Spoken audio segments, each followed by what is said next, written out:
अस्सलाम वालेकुम दोस्तों, की हाल चाल है जनाब। तुसी देखते पे हो अपना देश पंजाब टीवी ते मैं तुहाडा मेजबान मोहम्मद नदीम खरल। सब तो पहले अपने चैनल को करना है सब्सक्राइब ते बेल आइकन ते क्लिक करना है अच्छी ते बेहतरीन वीडियो दी नोटिफिकेशन हमेशा की तरह पीना भरावां ते सजना मिलता रहे।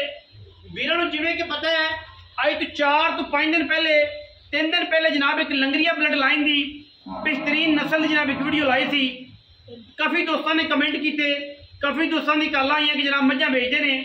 उन्होंने जरा निकुआ मई के नामे के विचों एक मझ जो बेचते हैं वो जनाब कैमरे की निगाह असीं विखा रहे हैं। वीरां नूं पूरी तसल्ली दे नाल वीर पूरी तसल्ली दे नाल वेखणगे। ये निकुआ मझां का जनाब ये नावा है और ये जनाब दूजन झोटी है। निकुआ मई ने लंगरियां दियां उन्हां दे विचों जनाब झोटी है दूजन और जनाब सोण चों तकरीबन 10-20 दिन 5 दिन 7 दिन लैंदी है। तैयार मझे अखां बिलियां कतरी कतरी सिर मत्थे ते फुली छज्जा वर्गे कन ये जनाब कट्टी जनाब दूजन है और जनाब तैयार है। सोन हफ्ता 5 दिन 4 दिन 6 दिन कढ़ दी है। बाकी लैने देने हमेशा ही तरह मुकद्दर ने। कट्टी की खूबसूरती, कट्टी की जनाब क्वालिटी, कट्टी की जात नस्ल और इसका सारा क्राइटेरिया वीर चेक करेंगे अपनी नज़र के नाल। बाकी लैने देने हमेशा ही तरह मुकद्दर ने अल्लाह के फजलो करम नाल और इंशाअल्लाह इहदे विच कोई और पटियोला करो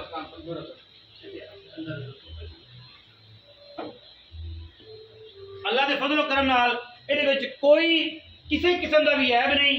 मैं दा थाना मैं दी क्वालिटी ते मैं दी जात नस्ल अल्लाह के फजल नाल इंशाअल्लाह बड़ी असीलता ने जनाब कट्टी नूं घर दी कट्टी और जनाब लंगरिया ब्लड लाइन का बेहतरीन कंबीनेशन स्टैंपड शुदा जनाब झोटी स्टैंप करके देंगे।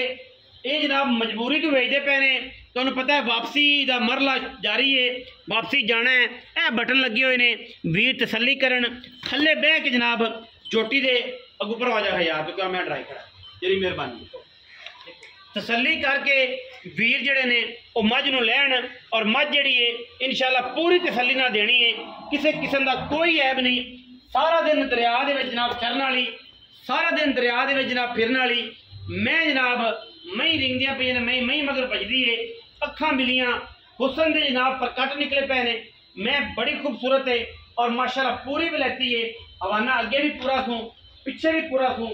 मैं पूरी नस्ली है, पूरी खानदान वाली है।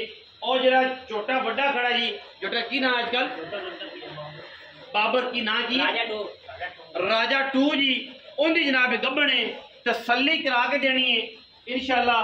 किसी किस्म का कोई ये ऐब नहीं, कोई किसी किस्म का वादा घाटा नहीं क्योंकि चीज़ा साड़ी कोशिश होंदी है कि असी इंशाअल्लाह वीरां नूं साफ सुथरी चीज़ा और बलैती चीज़ा और मयारी चीज़ा प्योर जनाब नीली दियाँ असी वीरां नूं शौक करवाने और जनाब नीली दा एंड है इंशाअल्लाह। नीली दा एंड है लंगरिया ब्लड लाइन के बाद मैं पूरी वलैती खूबसूरत दरमियाना कद कन्ना में जनाब किट किट पशम और जनाब क्या खूबसूरत अडर है जोटी नूं लग्या होया माशाअल्लाह। क्या खूबसूरत चीज़ है जोटी माशाअल्लाह पूरी जनाब कमाल दी और अला क्वालिटी का जनाब जानवर वीरां दे जनाब सामने है और इंशाअल्लाह हर लेवल तो पूरा है। रेट बड़ा मुनासिब एवं नहीं कि जिमें 20 लाख 50 लाख 60 लाख 70 लाख ये या कोई काम नहीं। इंशाल्लाह मुनासिब मुल देंगे, मुनासिब रेट में जनाब देंगे और मुनासिब प्यार वाला जानवर देंगे। बाकी लैने देने हमेशा का मुकद्दर ने। मैं जरा छो जी मैं पैड़ा कड्डो तो मैं जनाब छो सीधी लम्मी टोरो मैं भाई अगू आके बह गया मारा पकड़िया बन पता नहीं मैनू की होगा। तसल्ली करने की माई तसल्ली मुंह की बड़ी असील है।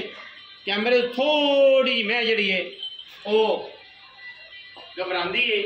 बाकी कोई किसी किस्म का ऐब नहीं। मैं मुंह की मैं बिल्कुल घर दी मई ने कोई वादा घाटा नहीं किसी किस्म का। जब दिल के थोड़ी जी कैमरे तो मैं परेशान होती है देखो बंदा दुआ के पता यार मेरा क्यों कि सारा गल मिल के। बाकी मैं कोई ऐब नहीं। लंगरिया ब्लड लाइन का बेहतरीन तोहफा है और किसी वीर को एक गिफ्ट देना है। ठीक है जी, गिफ्ट देना है इंशाल्लाह यही करके कि जेड़ा वीर भी लवे इंशाल्लाह गिफ्ट बना के देना है। और क्योंकि पिछा जाना है मजबूरी तो मैं ही भेजते पे ने बाकी मैं ये जे बेचने वाली नहीं होंदियां ना ही ये बेचते सन बड़ा पूछा है बड़ा तरला किया है तो फिर आन के चलो गड़ा बेच लेने मझ बेच लेने दूजन बाकी इंशाल्लाह जड़ियां ने वो फिर जिमें जिमें ना छेड़ी खड़ी रहते क्या ना ना खड़ी रह माशा क्या बात आजा इतनी है मेरे को इस पास हाँ जी अस्सलाम वालेकुम की हाल चाल की ना है अहमद अली मामे दुल्लू दा पुत्र है बड़ा पागी ए मियां जुल्फकार और दुल्लू लंगरिया जी उनका जनाब पागी पुत्र है अहमद अली जोटी निको मई चो सुबह किनवा दूजन ते दिहाड़े कितने काट जैसे ये दिहाड़े मेरा साथ में दाद न चला जैसे दिल मेरा दा पक्का पक्का तो बाद में सर बाद में सकते मेरे लांदी है पहले दिन तां दे पे मैं बेचने मुझे कोई नहीं तो फिर की बनया वीडियो थोड़ी सी काफी फोन आ रहे देख के सारे जमीना डे पया रेते चार गए हां तन्ने पता पैसे होए तो जमीना बन से बननी है पैसे तो बगैर जमीन नहीं बननी जा 60 किलो लगाई बोर्ड गई सारी तबाही उन्हें को बेचने पे तां ही खाता बन से बेचने बेचांगे मजबूर ना भेजे पने तो हो रहे जे मैं कौन भेजदा गुड्डी रंगी मैं कौन भेजदा शौक करा दिया ना जी मैं शौक है ए शौक है तां गई अजामत अली हुणे दस के पैसे जेड़े ले लेने ने ओ मंगया जे मुड़ पंड ना मंगया जे लोका तरह 20 लाख 50 लाख जेड़ा ओ काम ना करे जे थोड़ी मैं ब्रीडिंग वाली ने पैसे ओ मंगया जेड़ा को बंदा यस नो करके चंगी मैं ले ले मैं तो मेरी चौकी चंगी टिको जितने पैसे आके ना उतने मैं तो मुंह हां हां वो ना सारे मैं को देंदा देंदा कोई जाहिर कटियां दे पैसे बड़े कटियां दे बड़े पैसे 6.5 लाख दे फाइनल में 6.5 लाख जे जब मैं बेचनी है हां जी मंगन तो बाजी ने मर्जी मंगी रखी है मर्जी मंग पांदा 6.5 लाख हां जी 6.5 लाख रुपया मंगते हैं जी वो निके निके बाहर बाहर चोई रखण मैं मिठी एडी है असीलता एडियां ने मैं चंगी हां जी सुथरी मैं जी निको मैं जो तोहफा जी 6.5 लाख रुपया मोले जी कोई भी वीर इनु वेखे परखे इहदी जात दे पैसे इहदी नस्ल दे पैसे ए समझ नाल आ वेखे जेड़ा मर्जी थल्ले बैठा रहे कोई किसी किस्म का एतराज नहीं मैं जनाब बुलबुल का बच्चा है अल्लाह के फजलो करम नाल लेने देने हमेशा मुकद्दर होंगे ने वीडियो अच्छी लगी वीडियो लाइक करना है शेयर करना है कमेंट करना है अपनी राय नाल सानू जरूर आगाह करना है पाकिस्तान जिंदाबाद पाक आर्मी हमेशा जिंदाबाद।